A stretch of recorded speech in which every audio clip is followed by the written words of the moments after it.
महाराष्ट्राच्या राजधानीत तुम्ही गुंडाराज चालवताय. बरं, अशा प्रकारची गाणी निवडणूक काळामध्ये सगळ्यांवरच आलेली आहेत.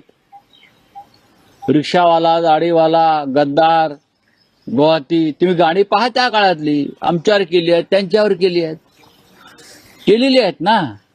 मग आता एवढी सुरसुरी का आली काही लोकांना? कशा करता आली?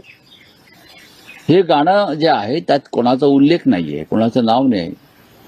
या गाण्यावरती काही लोक रात्री बेभानपणे नाचली बरं का, असं मी पाहिलं.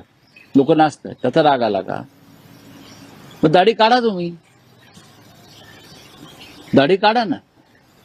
तुम्हाला दाढीच्या विषयी एवढं, स्वतःच्या दाढीविषयी, म्हणजे सगळ्या दाढ्या माझ्याच आहेत, तो ज्या दाढीवाल्यावरती कोणी काय म्हणतंय ते माझ्यावरच बोललं जातंय असं त्यांच्या समर्थकांना वाटत असेल तर त्यांच्या समर्थकांनी दाढ्या सपासट करून टाकाव्यात.